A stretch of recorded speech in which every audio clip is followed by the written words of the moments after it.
Yun, may ginagawa tayong shox dito ng Ford Raptor. Ayan. Ang issue nito, may tagas yung shox. Ngayon, nabuksan na natin yung shox niya. Ito yung nakita natin. Ayan. Yun, bali may pinadala sa ating pack shox galing kay Sir Romeo Renz Pulmones. Ang issue nito, may tagas ang kanyang shox.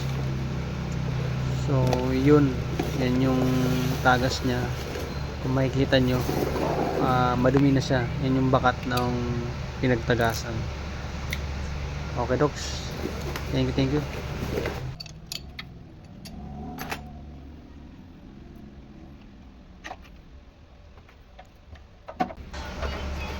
At yun, at dahil sa natanggalan natin, mabubuksan na natin siya sa ibabaw para makita talaga kung dito talaga galing yung kanyang oil leak sa kanyang shocks.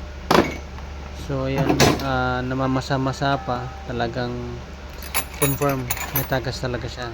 So yun, simulan na natin.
may ginagawa tayong shox dito ng Ford Raptor. Ayan. Ang issue nito, may tagas yung shox. Ngayon, nabuksan na natin yung shox niya. Ito yung nakita natin. Ayan. Bali yung shafting niya, nagkaroon na siya ng hairline na tinatawag yung kanal sa shafting. Ayan. Kung makikita nyo yan, meron siya mga guhit-guhit. Kumpara dito sa ibang part ng shafting, wala kang makikitang hairline. Tapos dito meron, ayan. Yung hairline na yan, yan yung pinanggagalingan ng tagas. Diyan siya tumatagas yung oil. Kaya nagkakaroon ng basa dun sa may shox nyo. Ngayon, para maiwasan itong hairline, pinaka the best, ma-maintain nyo yung shox, ma-maintain nyo yung change oil nya. Once a year, mas maganda change oil nyo para ma-maintain yung lubrication ng shafting, tapos yung dumi matanggal, tsaka lahat ng parts ng shox na huhugasan, kagaya nyan. Ayan, lahat malinisan para hindi siya makontamina. Yan. So ayun, FYI, thank you.